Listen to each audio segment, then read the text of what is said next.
Hello, everybody. This is Alan Gilman, and this is my TorahBytes Live Facebook Live broadcast, where I'm going to take some time to reflect upon this past week's, or rather this week's TorahBytes message. I hope that, well, if you're here, you're here. Please maybe take a moment. You can share this with others that can join us, and I'd like to wait a couple of seconds to see, give people an opportunity to join us at this time. So I've got some notes with me that I keep on track, and all the way through, feel free to post your comments and ask your questions, and we'll see what we can do. I don't know if I can deal with any of them during this time together, but maybe I can either comment in response or maybe deal with some of your questions on another broadcast. I'm hoping to do this each week, but we'll see how it goes. So some time ago, an atheist relative of mine made a negative comment about the topic that I deal with in this week's message. And they had an issue with God's saying, you know, that we should worship him alone and that we should honor him and this sort of thing, and gave that kind of idea that God was the great narcissist because he was so consumed with himself, like a megalomaniac. Like, what kind of God is this, according to the relative? What kind of God is this who would demand that people worship him and even threaten them if they fail to worship him? And so this was an appropriate topic to deal with, given the portion from the prophet's reading that was associated with this week's Torah portion. Now, this week's Torah portion, as you probably know, every year in synagogues all around the world, the 5 books of Moses are read through with a particular schedule. And this week there was it's a double Torah portion because this is a non-leap year. In the Jewish calendar, there are 7 leap years in a 13-year cycle, and a leap year actually has an extra month.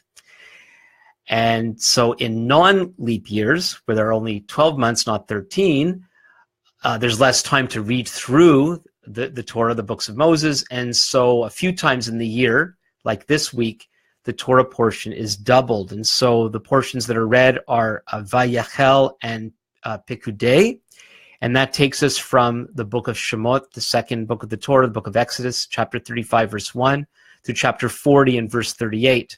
There's also a special reading of Bamidbar, the book of Numbers, chapter 19, verses 1 through 22.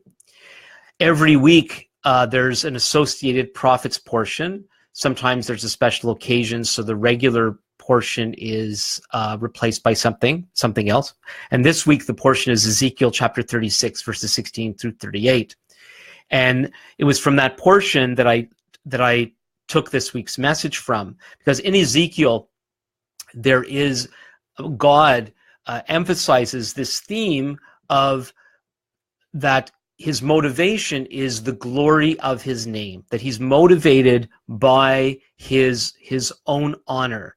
And that he says in more than one place in the book of Ezekiel that the reason why he continues to extend faithfulness to his people, the people of Israel, is not for their sake, but for his sake. As if he's saying, remember guys, I'm not doing this for you, I'm doing this for me. And now, I don't think there's an attitude in God when he says that, but we might still find it kind of strange, as my relative did, that why would God so insist that we need to know that he's motivated not because of us, but because of himself. And so you can see how we can start to think that God is self-absorbed, that he's a narcissist, that he he's motivated by self and self-interest, and then we could start to think, therefore, we are his pawns in some cosmic chess game sort of idea. People talk about being used by God, and this idea that God is motivated by himself and his own honor contributes to this kind of idea that, he's utilizing us. He doesn't really care about us. We're expendable. We're just things to serve his own purposes. But that does fly in the face of what the Bible also says about God loving us. And so that's why I want to look at this idea a little more closely, so that we could get a better biblical perspective on what's really going on here. Maybe for some people, because there's a lot of people that they focus on this idea that God is motivated by his glory, that he's motivated for his namesake, for his honor. And if that's important to God, which it is, then it needs to be important to us as well, which it should be. But what does it actually mean? And it's almost as if some people accept this idea that, we don't really have that much value, we're kind of worthless, this is all about God. You hear people say, it's not about you, it's not about me. And I think there's truth in that. And for followers of Yeshua, Jesus, it's all about Jesus. It's all about him. You got to remember, it's all about him. He's the star of the show. He's the king of the domain. He's the one that we worship. Of course, he's the one that we should focus on. Yes, but we could emphasize it to the point that human beings become so diminished to the point that we just don't matter at all. But that doesn't fit into the same body of work that includes, for God so loved the world that he gave his only son, that whoever believes in him shall not perish but have everlasting life. God loves his creation. He loves his human creatures. And because he loves us, he gave. God, as I mentioned in the message, if you had time to read it, even if you didn't have time to read it, this is what it says. God is the source of all generosity. God is the only self-sufficient being in the universe. And for reasons that I don't think we're aware of, he decided to create the universe. He decided to create the world in which we live. He decided to create human beings. And I think we can surmise he didn't need to do that. Now, why did he do that? I think the Bible teaches us why, and we'll get into that. I think we're going to get into that a little bit. But he who did not need anything created the world in which we lived, and created an environment that where we take care of each other, and where we actually learn generosity from the one who himself didn't need to be generous at all, but he who did not need to make anything, did not need to give anything, did so by bringing the world, and you and me included, into existence. Now, when we talk about God's glory, we need to define what that is. And I find that many times people who speak about this, who emphasize that God does what he does for his glory, they don't always take the time to define it. And I mentioned this a little bit in the message that I wrote, but let me repeat it here. So the concept of God's glory has two concepts to it. First of all, it's the outward manifestation of God's inner characteristics. So when God demonstrates his power or his presence through something that we could see with our senses, we are witnessing or experiencing God's glory. And so he will appear as a pillar of fire or as a blinding light, or he'll do a sign or a wonder to show himself to people. And that is a display of God's glory. Now, when we acknowledge those manifestations and acknowledge them for what they are, God does something amazing. And so we say, that's really amazing what God did. That's giving God glory. Or in other words, it's giving credit where credit is due. And that's why it's connected to the idea of honoring him. Look at what God has made. Isn't it wonderful? God brought it into existence. We acknowledge that God has brought it into existence, and we also acknowledge how magnificent it is. That's giving God glory. So what does it mean then to do everything for the glory of God? Well, that's not simply living a life that has this narrow focus on God alone. Like nothing matters but God. God doesn't even believe that. If the only thing that mattered was God, all there would be was God. And God didn't create the universe just to show off the fact that he is God and nothing else matters. God created the universe on purpose and for a purpose. He created human beings, including you and me, on purpose and for a purpose. And that purpose isn't simply to applaud God. Like it's not as if, God has a social media platform, God Book, and there's only one page on God Book. And the reason why we exist is so that we can, click like or be a fan of God's God Book page. And that's it. That's really what life is all about. And so that we talk about the need to worship God, and that is such a top priority for human beings. So does God want us to spend 24/7, 365 applauding him, adoring him? Is that really what he wants? Well, one of the problems with the concept of worshiping God, in the way we misunderstand it, is really worship God is more to do with the idea of serving him, kind of working for him, dedicating our lives to him in every way. It isn't simply singing and praying. It isn't adoring him, casting our thoughts towards in his direction. Sure, that's all part of worshiping God, but there's a fullness of worshiping God which has to do with how we live our lives and doing what we do to further his purposes. There was a book written many years ago. I believe I started, I never finished it. It was called Practicing the Presence of God, written by Brother Lawrence. Now, I have a brother Lawrence, but it's not my brother Lawrence. It's some other brother Lawrence. And I believe he was living in a monastery, not a place that I believe I'm ever called to go to. But he was in a monastery, and he had the job of peeling potatoes. And he eventually learned how to peel potatoes to the glory of God. Now, I haven't read the book, so I'm not too sure if what he did was tried to say a prayer every time he, every time he prayed, or a word of praise or reciting a psalm, and somehow was able to put his mind in some other dimension, like a God dimension, while he was tolerating doing an earthly chore. I don't think that was his point. Well, and again, I didn't read the book, but I do know my wife, and my wife has her own version of living life to the glory of God. And it has to do with the fact that we have 10 children, and with 10 children comes a lot of diapers.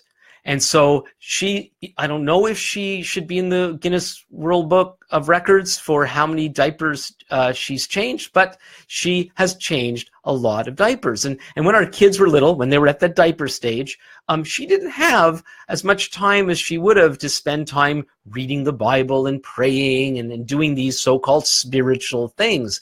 Until she eventually realized that since she was a mom, and since we had these kids, and since God's will for her was to change diapers, that she realized that changing diapers was something that she did for the glory of God. That's practicing the presence of God. I have a friend who drives long-haul trucking, and I bring this up with him very often. In his life, he had a desire to teach the Bible and be in ministry and this sort of thing. And then currently, and he's about my age, he's doing long-haul trucking. And this is what he is doing at this time. And I've told him, if you cannot be driving your truck for the glory of God, then you really shouldn't be driving it. So the real issue is, and I believe what he delivers most of the time is car parts. Well, if it is a good thing to drive cars, and it's a good thing to repair cars, and I believe cars are a good thing. I know there's issues with pollution. I'm so glad that there are people that are working to make more efficient cars and green energy cars and this sort of thing. But what a wonderful gift it is to be able to travel from one place to another at speeds that most of history would have been, thought of as complete fantasy. And we get into our cars and we go places, and they do break down, and they need to be fixed, and parts need to be replaced. And my friend actually gives of his time so that you and I can have our cars repaired. And we should be thanking God for that, and we should be thanking God for people like him. And he should be grateful, if you're watching, he should be grateful that he is providing this important service. And if it's not something that could be done that is a blessing to people and serving God's grand purposes in the world of today, then he should go do something else. But I certainly believe that people like him, all the truck drivers of the world out there, thank you for what you do for us. And so this, giving thanks for what people do for us is all part of this giving glory to God. And this is really something that everybody should be able to understand to some extent, even if you don't believe in God, if you are like my relative was, an atheist. This principle of giving glory, that life is not something that we've derived ourselves. We've all come into this world not because of our own will, but because of the will of others. And all that we are, we talk now about our DNA. Stamped on our DNA is information that's come not from ourselves. Like, we have not made ourselves. We did not determine our personalities and our abilities. Now, we have the opportunity and the responsibility to hone our abilities, but even the drive to work on our talents and our gifts, like, where does that come from? Not to mention the opportunities and disappointments that have influenced our lives that have resulted in the people that we are. So none of us are self-contained, self-existing individuals. Only God is that. We are in many ways the product of the influence and contribution of so many other people in so many different ways. We just had the Oscar ceremonies, and I didn't watch it, except I recorded because I wanted to see Keala Settle sing "This Is Me" from The Greatest Showman, but that's another story, and I'm still a little upset that it didn't win. I think it should have. But moving on from that, the Oscars are famous for their long speeches. And there's actually been controversy about that. And the Academy has tried to force the winners to speak a lot less. And I actually, before doing this, I looked up some stuff, and I found there's a page you can look at with some of the longest speeches in Oscar history. And one of the reasons for the length, one major reason for the length of Oscar acceptance speeches are the thank yous. And, I can't sit here and judge the motivation of why an Academy Award winner is thanking who they're thanking. But, some of the speeches, and I actually, looked at a couple, they're quite touching as people are thanking parents and teachers and directors and other people in and outside of the movie industry.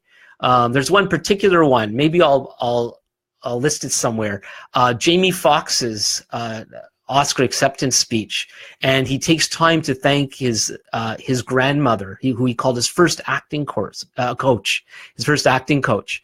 And it's hard to tell if he really meant that she was his acting coach, or really she was his life coach, and how she was teaching him how to be a man and how to be a gentleman. And that's the right perspective. That what we are is not derived from ourselves. It's come from others. And ultimately, the person who should be thanked for all that we have is God. This is actually a very serious concept, to not acknowledge God, honoring him, glorifying him, because of all that we are and all that we have. That's serious business. And there's quite a story in Acts chapter 12. King Herod, there were several King Herods. They loved the name Herod. Herod was, the Herod clan was kind of a partially Jewish clan that rose to prominence, that had their roots in the story of Hanukkah, actually, going back to the 2nd century before the Messiah came. And so they had cut a deal with the Romans and had a lot of authority in the land of Israel in those centuries. And so this was the time after Yeshua had come and died and rose and returned to heaven. In the book of Acts, you have the early followers of Yeshua, and Herod began to put pressure on those early Jewish believers and actually killed one of Yeshua's close followers, James, had him executed by the sword. He imprisoned Peter, and Peter was miraculously released from prison. You read about that. But then after that, Herod goes down to a region and makes a speech. I won't get into all the details, but here's how the people reacted. They said, the people were shouting, "The voice of a God and not of a man." And then we read, this is Acts 12:23. Immediately an angel of the Lord struck him down because he did not give God the glory and was eaten by worms and breathed his last. You know, my kids, when they first heard this story years ago, they had this picture of these giant worms that came and ate him. And it was later on they realized that it was actually parasites. It was a horrible way to die, eaten from the insides. Here was a man gifted in oratory and acknowledged by the people. And here, now this doesn't happen all the time, of course, but here, all these accolades were thrown in his direction. And instead of expressing the appropriate humility and acknowledging that his gift did not come from himself, but came from God, because he failed to do that, he was eaten up on the inside and he died. Now, while this is not the experience of all people who demonstrate pride, I wonder how many of us, because we fail to give God his due, are being eaten up on the inside and are really, we're good as dead, because our perspective of life has become so twisted that ultimately we're giving thanks to ourselves instead of to God, to whom it belongs. Okay, so honoring God, giving him glory is a life principle that we should embrace. We should do that. We should express appropriate gratitude and give credit where credit is due. But then why is God so passionate about it? Like, okay, we get it. We should worship him and him alone. But why does he feel he needs to drive that into us? Well, I wondered if it's really because we need it driven into us. It's not that God needs the acknowledgement. It's that we need to realize that we need to give God the honor, the glory, give him the credit where credit is due. And I came up with an illustration that I hope I'm able to share with you effectively. That something came to mind while I was thinking about this. And I started thinking about the old-fashioned newsroom. You know, something like in the original day of Superman, like the Daily Planet, where you had, editor-in-chief Perry White, with his open shirt and his tie, and he probably had a pencil in his ear like that, and a cigar, which you don't have, in his hand. And it's Jimmy Olsen's first day. Now, Jimmy Olsen is the famous the cub reporter that became Superman's best friend. And kind of picturing Jimmy Olsen's first day on the job, and the door opens and he's late on his very first day, and there's Perry back in his editor's office, and he sees Jimmy come in, and he comes out his door and he shouts at Jimmy, "Hey, Olsen, get in here," he says. And there's Jimmy, it's his first day, and he's late, and he's all timid, and and he comes into Perry White's office, and Perry says, "Shut the door." And he shuts the door. "Sit down." And he sits down, and he goes, looky here, Olsen, this is your first day. How come you're late?" And "I'm really sorry, Mr. White, but I missed the bus." "Get up an hour earlier tomorrow, and you get here on time." Yes, sir. It won't happen again." "And another thing, Olsen, I want to tell you some things about this newsroom. Now, I'm very choosy in who I hire to work for my newspaper, and because we are going to be the best newspaper in Metropolis. And all those other reporters out there, they all think they're the boss, but they're wrong, and they're going to try to push you around. But you're not to be pushed around. I hired you because I know you've got potential, and you're going to do a good job. But here's the best advice I can give you. Those guys out there, they're going to try to tell you what to do. But you need to remember something, Olson. I'm the boss. They're not the boss. I'm the boss. And if you listen to what I tell you, and if you do the assignments that I give you, and you do them in the way that I tell you to do, you're going to do okay. You hear me, Olson? You get it? Remember, I'm the boss. They're not the boss. You're not the boss. I'm the boss. And if you remember that, you're going to do okay. Now, apart from the attitude, that's similar to what God is trying to communicate to us. He's the boss. He's the one who created the world in which we live. He's the master of the universe. He's the one that knows how it works. And so we need to make him our number one priority in everything, because he knows.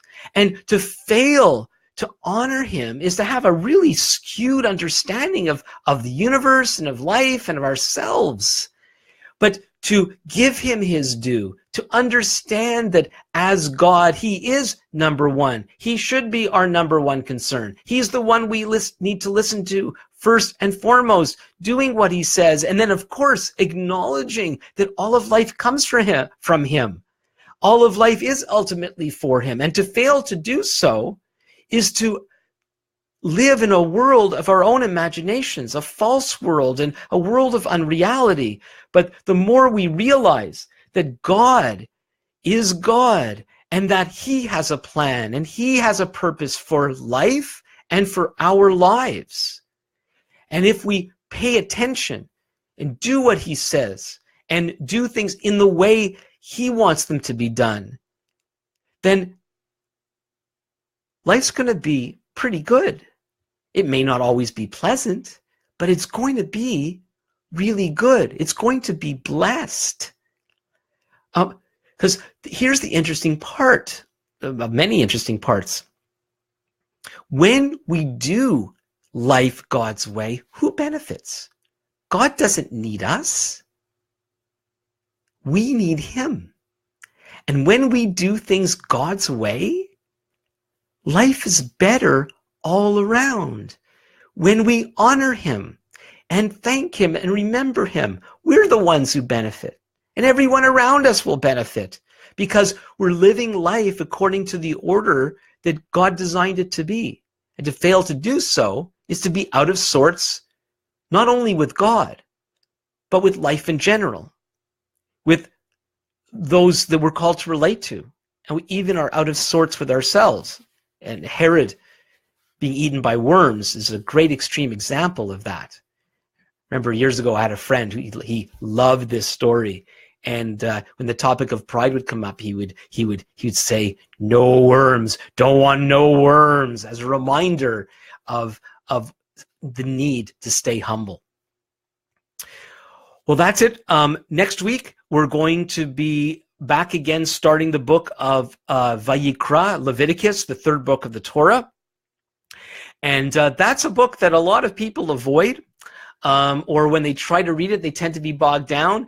But for a lot of Christians, they look at the book of Leviticus because it deals with the priests and the sacrifices. It's kind of like, it's a kind of been there, done that sort of thing that we, don't need any of that anymore, but not really realizing that the book of Leviticus is so foundational, not even as a biblical book, but in the whole understanding of Bible and life and God.